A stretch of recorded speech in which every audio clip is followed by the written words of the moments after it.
पिछले दिनों आपने नोट किया होगा, जो बड़ी इंपॉर्टेंट बात है ये, कि जॉर्ज सोरोस एक यहूदी है, पूरी दुनिया में बहुत मशहूर और बहुत ताकतवर बिलियनर है वो। और ये शख्स मशहूर है पूरी दुनिया में हुकूमतों के तख्ते उलटने के लिए, मशहूर है बगावतें कराने के लिए, मशहूर है मिलिटेंट ग्रुप्स को फंड करने के लिए। और अचानक पिछले दिनों चंद महीने हुए, जॉर्ज सोरोस ने भारतीय हुकूमत के खिलाफ ऐलान जंग कर दिया, खासतौर पे हिंदुत्व आइडियोलॉजी के खिलाफ। अब वो ये कह रहा है भारत में डेमोक्रेसी लानी चाहिए, भारत के अंदर अकलियतों को हकूक नहीं दिए जा रहे, भारत के अंदर जुल्म किया जा रहा है मुसलमानों पे और सिखों पे।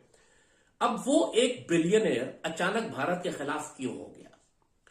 और ऐसा बिलियनर कि जो मशहूर है पूरी दुनिया में हुकूमतों के तख्ते उलटने के लिए, ब्लैक लाइव्स मैटर मूवमेंट जो अमेरिका में चल रही है ट्रंप के खिलाफ, व्हाइट सुप्रीमेसिस्ट के खिलाफ, वो सारी फंडिंग उसकी सोरोस कर रहा है। बहुत बड़े हजारों लाखों की तादाद में मिलिटेंट ग्रुप्स उन्होंने अमेरिका में बना दिए, मलेशिया ग्रुप्स।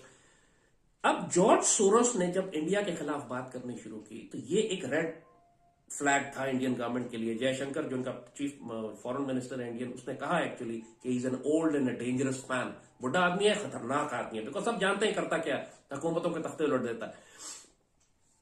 इसका तसादुम हुआ अडानी ग्रुप के साथ। बेसिकली अडानी, आपने पिछले दिनों आपने देखा है कि 200 अरब डॉलर से ज्यादा नुकसान हुआ अडानी ग्रुप। कोई बहुत पावरफुल ग्रुप है, पूरी दुनिया में फैल गया हिंदू का, और इसने अडानी जो है पूरी दुनिया में कंपीट कर रहे थे इन्हीं यहूदी उनके साथ, फाइनेंसर्स के साथ, बैंकर्स के साथ और इंटरनेशनल इन्वेस्टमेंट्स ग्रुप्स के साथ। और जाहिर है कि वेस्टर्न जो सुप्रीमेसी है, वेस्टर्न जो बैंकर्स हैं, वेस्टर्न जो मल्टीनेशनल्स हैं या मेगा कॉर्पोरेशंस हैं, वो किसी हिंदू को अपने मुकाबले पे नहीं आने देंगे। ये बिजनेस कॉम्पिटिशंस भी है, पैसे का मामला भी है। अडानी ने कुछ बहुत ही खतरनाक काम किए हैं पिछले दिनों, जिसकी वजह से सोरोस और बाकी यहूदी जो है वो बड़े खिलाफ हुए हैं इंडिया के और अडानी के। अडानी ने पहला काम तो ये किया कि इन लोगों ने, अडानी और टाटा और इस तरह के जो बड़े बड़े ग्रुप्स हैं इंडिया के, अंबानी, ये सब क्या कर रहे हैं कि रूस से तेल खरीद रहे हैं। रूस पे इन्होंने पाबंदी लगाई थी, सोरोस और ये सारे जितने भी थे, ये रूस को तबाह करना चाहते थे, यूक्रेन की जंग शुरू करवाई। अब इनका ख्याल था कि हम पाबंदी लगा के रूस को माशी तौर पर तबाह कर देंगे, दुनिया का कोई मुल्क रूस से तेल नहीं खरीदेगा। ये हिंदू ज्यादा होशियार बन गए, इंडियंस, ये गए सीधा रूस के पास, उन्होंने कहा जी हम तुम्हारा तेल खरीदेंगे, और वो तेल खरीद के महंगे दामों यूरोप को बेचने लगे। सो जो मकसद था सैंक्शंस लगाने का रूस पर, वो भी एक बिल्कुल खत्म हो गया। मगर जो ज्यादा खतरनाक काम इंडिया ने किया, ये बात दुनिया में बिल्कुल नहीं मालूम किसी को और किसी मीडिया में नहीं आती, को यहां पर इंडियन गवर्नमेंट ने ज्यादा होशियार बनने की कोशिश की। रशिया को वेपन्स की जरूरत थी, एमुनेशन की जरूरत थी। अब ये जो खाली टैंकर्स ऑयल टैंकर्स जाते हैं रशिया तेल लेने के लिए, ये सारे वेपन से भरे हुए होते हैं इनके, क्योंकि Russian equipment 80% Indian military equipment जो है वो रशियन है, और वही इक्विपमेंट रूस इस्तेमाल करता है जो इंडियन आर्मी इस्तेमाल करती है, वही वेपन, वही एमुनेशन फैक्ट्रीज, वही सब कुछ है। अब इंडिया यहां पर ज्यादा स्मार्ट बनने के चक्कर में, क्योंकि रूस से जो तेल खरीद रहा है, तो जवाब में क्या दे रहा है, वो हथियार भी खरीद रहा है वहां से, S-400 सिस्टम खरीद रहा है, SUs खरीद रहा है, लेकिन जो असल रूस को जरूरत है जिस चीज की यूक्रेन में लड़ने के लिए, वो एमुनेशन है, वो वेपन है। रूस का हाल ये हो गया है कि वो सेकेंड वर्ल्ड वॉर के पुराने टैंक और पुरानी तोपें निकाल कर यूक्रेन भेज रहे हैं, क्योंकि नया इक्विपमेंट हर तरफ से अब इस्तेमाल होकर खर्च होकर खत्म होने पे आ गया। पूरी दुनिया सप्लाई कर रही है यूक्रेन को, रूस को कौन सप्लाई कर रहा है? रूस को इंडिया सप्लाई कर रहा है। अब ये वो बात है जो दुनिया में किसी को नहीं मालूम थी, लेकिन सोरोस को पता लग गया। अब जाहिर है वेस्टर्न वर्ल्ड को, वेस्टर्न इंटेलिजेंस एजेंसी को पता लग गया। अब चूंकि इंडिया इनके साथ क्वाड में और चाइना के खिलाफ खड़ा कर रहा है, बड़ी बड़ी पार्टनरशिप चल रही है, तो कोई पब्लिकली ये जलील नहीं कर रहा है रियासती सतह पर इंडिया को। लेकिन सोरोस तब गया, जाहिर है, क्योंकि वो तो जो दुनिया में जो गेम प्लान इसने बनाया हुआ है, अडानी और टाटा और अंबानी ज्यादा होशियार बन रहे थे। और ये सारे ग्रुप वो हैं कि जो आरएसएस की ब्लैक मनी को भी वाइट करने का काम करते हैं। पूरे आपने देखा है मोदी ने एक लफ्ज नहीं बोला अडानी के ऊपर, जबकि 200 अरब डॉलर डूब गए।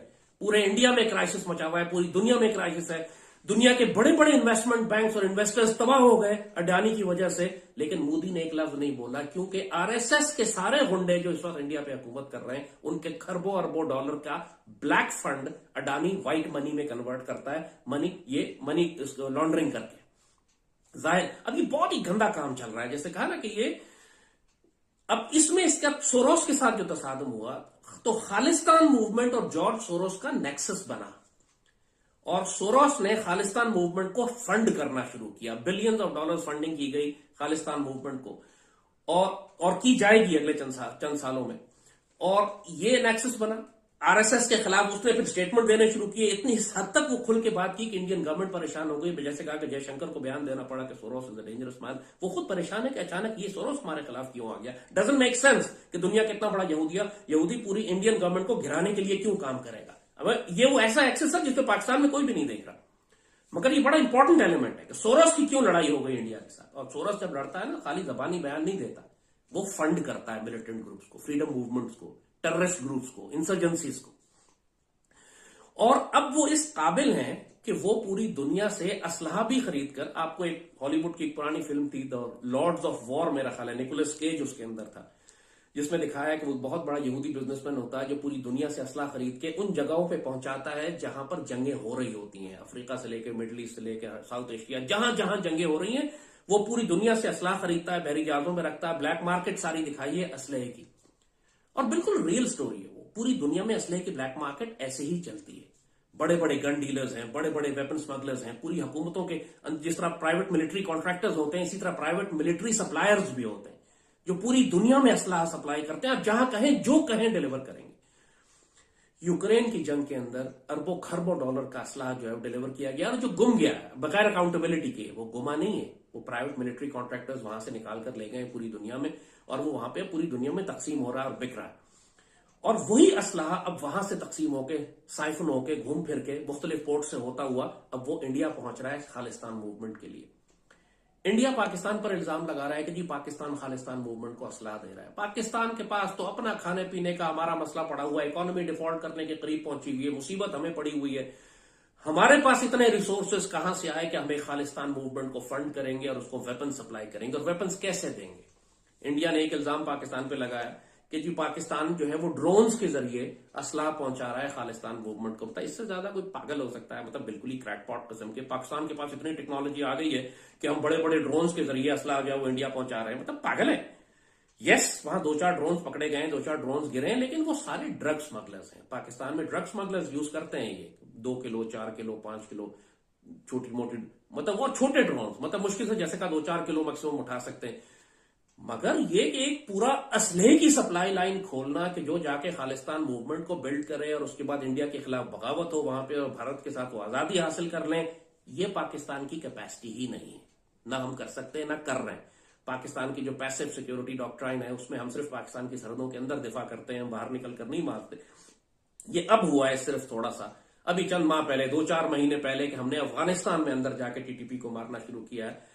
मगर इंडिया के खिलाफ या कश्मीर की सपोर्ट करना वो भी हमने नहीं शुरू किया। मतलब फ्रैंकली कैपेसिटी नहीं है अभी हमारी।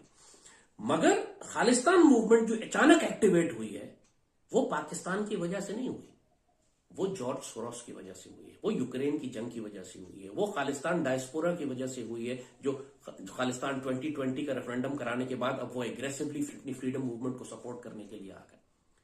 जहां तक पाकिस्तान का ताल्लुक है, हमें सपोर्ट करना चाहिए। Yes, I would strongly suggest that. जिस तरह इंडिया टीटीपी को और बीएलए को सपोर्ट कर रहा है और सिंध लिबरेशन आर्मी को कर रहा है और पाकिस्तान की सियासी जमातों में उसने गद्दार खरीदे हुए हैं, लेकिन अभी पाकिस्तान नहीं कर रहा, अभी हमारे पास कैपेसिटी नहीं है।